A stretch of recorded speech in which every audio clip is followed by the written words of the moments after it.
Zaman dahulu kala ada sebuah kerajaan di Jawa Barat yang bernama Kuta Tanggahan. Kuta Tanggahan merupakan kerajaan yang makmur dan damai. Rakyatnya hidup tenang dan sejahtera karena dipimpin oleh raja yang bijaksana. Raja Kuta Tanggahan bernama Prabu Suwartalaya dan permaisuri yang bernama Ratu Purbamana. Sayang, Prabu dan Ratu belum dikaruniai seorang anak, sehingga ini menjadi kegelisahan Prabu, Ratu, dan juga rakyatnya.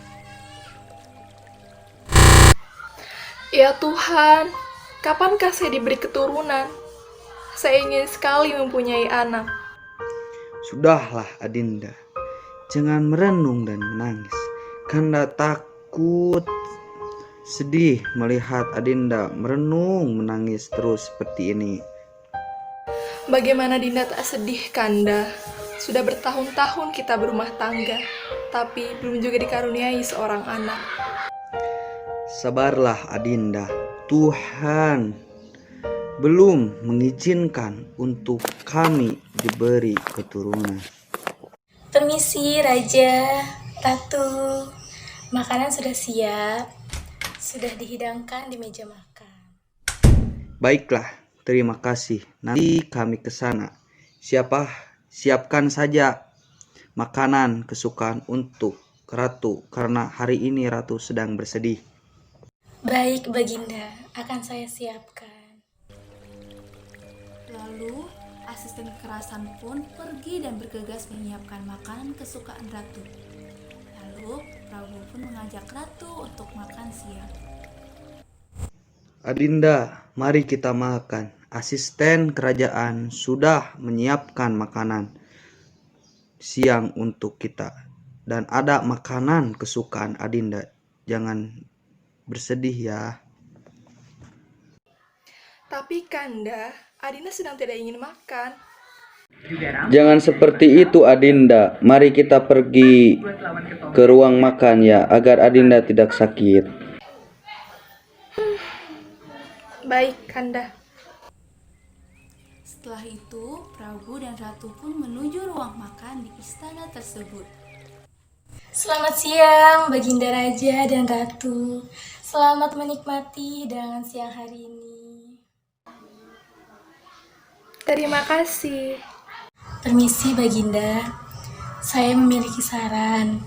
Bagaimana jika Raja dan Ratu mengangkat seorang anak? Mungkin ini adalah salah satu jalan untuk mengurangi rasa kesedihan Raja dan Ratu. Tidak, apa-apaan kau ini? Aku tidak ingin punya anak angkat. Ya, penasehat. Apakah tidak setuju jika harus mempunyai anak angkat? Bagai kami, anak kandung adalah yang lebih baik dibanding anak angkat. Sebaiknya kamu keluar dari ruang ini terlebih dahulu. Aku tidak ingin Ratu menjadi tambah sedih. Mohon maaf apabila ucapan saya menyinggung Baginda Raja dan Baginda Ratu. Sekali lagi saya mohon maaf. Saya permisi Baginda. Sudahlah Adinda, jangan menangis. Kanda akan berusaha lagi. Setelah makan, nanti Kanda akan segera pergi ke hutan untuk bertanya dan berdoa agar kita segera dikarunia seorang anak. Baiklah, Kanda. Adinda akan berdoa dari sini. Hati-hati, Kanda. Akhirnya Sang Prabu pun pergi ke hutan.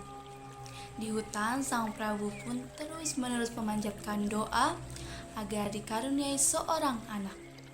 Setelah beberapa bulan kemudian, semenjak Raja Prabu berdoa di hutan, permohonan sang raja pun terkabul. Sang ratu pun dinyatakan hamil. Kanda, badan Adinda tidak enak sekali. Kepala Adinda juga terasa pusing. Adinda, apakah Adinda sakit? Nanti Kanda akan segera memerintahkan asisten kerajaan untuk memanggil tabib untuk segera mengobati Adinda. Lalu Sang Prabu meminta asisten kerajaan memanggil seorang tabib. Permisi Baginda, Tabib sudah datang. Selamat datang, tabib. Baik, Baginda, dan permisi Ratu, saya akan mengobati Ratu. Setelah beberapa menit tabib memeriksa keadaan sang ratu, lalu tabib pun memberi kabar bahwa ratu dalam keadaan hamil. Penyebab sakit kepala dan mual itulah tanda ratu sedang mengandung. Selamat Baginda, kau akan menjadi seorang ayah di kerajaan ini, dan tahta kerajaan ini akan diturunkan oleh anakmu kelak. Terima kasih, tabib. Atas kabar bahagia itu akan sangat senang sekali. Kanda, sebentar lagi kita akan punya seorang anak. Dan itu pertanda bahwa sebentar lagi aku akan menjadi seorang ibu. Lalu tabib pun pergi meninggalkan kerajaan. Dan setelah tabib pergi meninggalkan kerajaan, tabib memberikan kabar bahagia itu kepada seluruh penduduk setempat karena ratu dan raja akan segera dikaruniai seorang anak. Hai, saya mempunyai kabar gembira terkait Ratu dan Raja. Kabar gembira apakah itu? Aku jadi penasaran. Ratu dan Raja akan segera dikaruniai anak. Tadi baru saja saya memeriksa kondisi sang ratu. Wah, kabar gembira itu pertanda tahta kerajaan akan diturunkan kepada anak Baginda Raja dan Ratu. Hebat sekali. Baiklah tabib, terima kasih atas kabar bahagia tersebut. Saya akan memberitahukan kepada semua penduduk desa ini atas kabar bahagia dari kerajaan. Pergilah dan sebarkan kabar gembira ini. Lalu rakyat pun meninggalkan tabib dan segera memberitahukan kepada seluruh penduduk setempat untuk memberikan kabar gembira ini. Wahai penduduk setempat, ada kabar gembira bahwa ratu sedang mengandung dan itu artinya tahta kerajaan akan diteruskan oleh anaknya. Di kerajaan, setelah 9 bulan lamanya ratu mengandung, akhirnya ratu pun melahirkan seorang putri yang sangat cantik bernama Gilang Rukmini. Seluruh rakyat berbondong-bondong memberikan ucapan selamat dan memberikan hadiah untuk sang putri.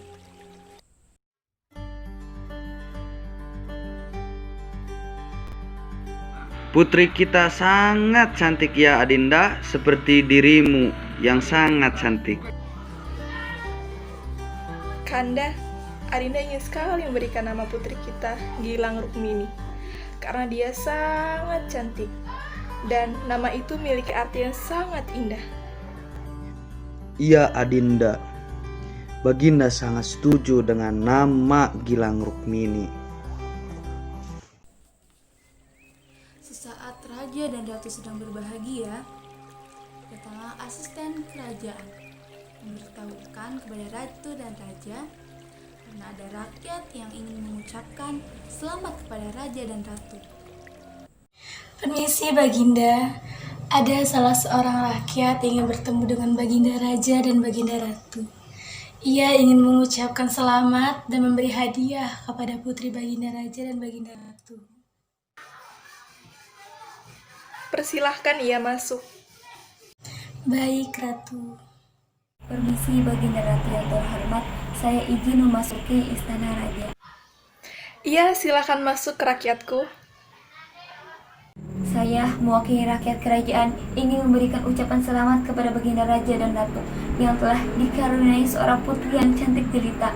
Bertahun-tahun kami rakyat kerajaan dilanda kegelisahan juga karena Raja dan Ratu belum dikaruniai seorang anak. Namun akhirnya sekarang Raja dan Ratu telah memiliki anak. Kami rakyat kerajaan sangat berbahagia. Alhamdulillah, ini berkat doa seluruh rakyat kerajaan juga. Saya mewakili rakyat kerajaan membawakan hadiah ini untuk sang putri. Semoga hadiah ini sangat bermanfaat dan disukai sang putri. Wah, banyak sekali. Tolong sampaikan rasa terima kasih dari kami untuk seluruh rakyat kerajaan juga ya. Baik Baginda Ratu, akan saya sampaikan kepada seluruh rakyat kerajaan. Kalau begitu, saya pamit Baginda Ratu. Permisi. Tahun demi tahun berlalu, akhirnya sang putri pun tumbuh menjadi gadis yang sangat cantik. Namun, Karena ia anak satu-satunya yang dimiliki oleh Baginda Raja dan Ratu, ia menjadi anak yang sangat manja dan terkadang omongannya pun kasar. Semua permintaannya harus dipenuhi. Jika tidak, ia akan sangat marah. Walaupun begitu, semua orang tetap menyayanginya. Pada suatu hari, Gilang Rukmini memakai baju warisan dari leluhur kerajaan. Tetapi Gilang Rukmini tidak menyukai baju tersebut karena menurutnya baju tersebut terlihat kuno dan tidak cocok untuknya. Ibunda, aku tidak suka memakai baju seperti ini. Baju ini terlihat sangat kuno. Tapi nak, itu baju dari leluhur kita. Dulu ibunda juga memakainya saat seusiamu. Ini menunjukkan bahwa kita sudah beranjak dewasa. Halai bunda, itu hanya kain biasa dan motifnya juga sudah sangat kuno. Apalagi usianya sudah berabad-abad. Kamu tidak boleh berkata seperti itu, Rukmini. Kain itu memiliki arti yang sangat besar. Jika kamu lihat dari lurik-luriknya, itu menggambarkan... Sudahlah ibunda, jangan terus memaksaku. Aku tidak ingin memakai kain seperti itu. Jika ibunda terus memaksaku, aku tidak ingin menghadiri pesta ulang tahunku.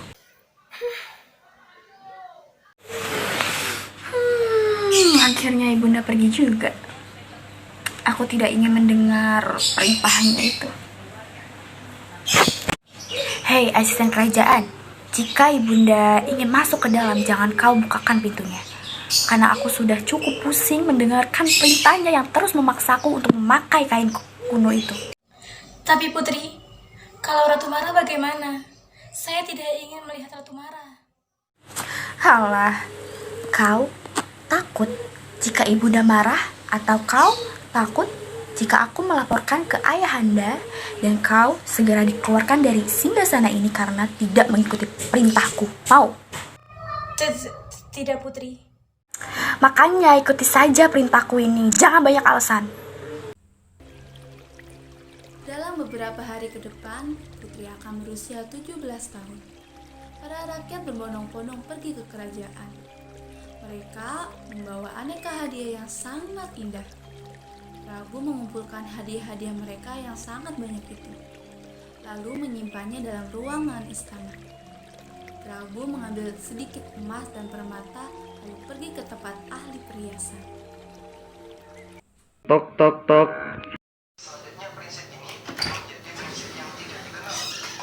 Baginda Raja, ayo silakan masuk Baginda. Baik, terima kasih. Maksud kedatangan kami ingin membuat perhiasan yang sangat mewah untuk putri tercinta kami. Baik Baginda, akan saya persiapkan sebuah kalung untuk sang putri Baginda yang sangat istimewa. Baiklah, saya ingin setiap ukirannya memiliki makna yang indah seperti namanya. Apakah Baginda bersedia jika kalung tersebut dinamakan kalung warna? Karena nantinya kalung tersebut akan dihiasi dengan emas, lalu emas tersebut memancarkan cahaya yang berwarna-warni. Ku serahkan padamu, wahai ahli emas. Aku ingin terlihat istimewa putriku, yang akan terlihat sangat cantik di depan penduduk istimewa. Tentu saja Baginda, dengan senang hati hamba akan buatkan sebuah kalung untuk sang putri.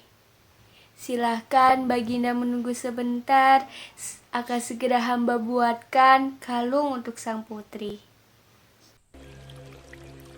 Beberapa jam kemudian, kalung indah tersebut pun jadi dengan dihiasi sinar yang berwarna-warni, sehingga kalung tersebut terlihat sangat indah. Dan kalung tersebut mempunyai makna di setiap ukirannya. Ini Baginda, kalungnya telah selesai hamba buat. Wah, Ini adalah kalung terindah yang pernah aku lihat. Membuatnya dengan sangat baik. Terima kasih ahli emas. Terima kasih Baginda. Untuk sang putri, saya akan lakukan yang terbaik. Akhirnya hari ini tunggu-tunggu pun telah tiba. Semua rakyat datang ke pesta tersebut. Tak ada satu orang pun rakyat yang ingin melewatkan pesta termegah itu. Rombongan kerajaan pun telah sampai di alun-alun. Semua pandangan rakyat tertuju ke arah sang putri. Rakyat pun begitu gembira menyambutnya. Pesta ulang tahun putri pun dimulai. Seperti biasa, sang raja memulainya dengan ucapan terima kasih kepada seluruh rakyat-rakyatnya. Rakyat-rakyatku sekalian, terima kasih atas kehadiran kalian semua di sini.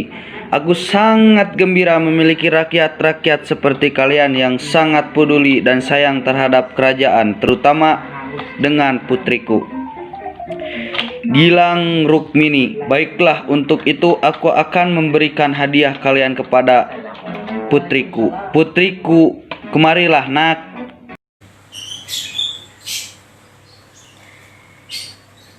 Iya ya, Anda. Wah, sangat cantik sekali Putri Gilang Rukmini. Ini ada hadiah dari rakyat-rakyat yang menyayangimu, memberikan hadiah.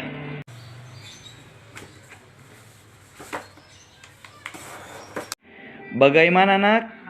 Apakah kamu menyukainya?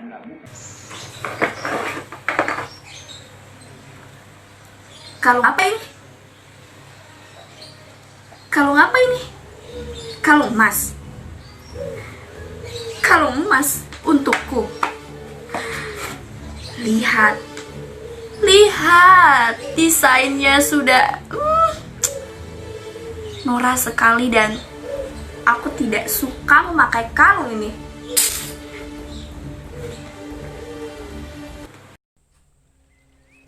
Semua orang di kerajaan Kota Tanggahan menangis dan melihat Baginda Ratu menangis. Tiba-tiba muncul mata air dari halaman kerajaan. Airnya keluar sangat deras dan membentuk genangan air. Semua orang ketakutan dan menyalahkan sang putri. Apa yang telah kau lakukan, Putri? Kau telah membahayakan semua orang yang ada di sini.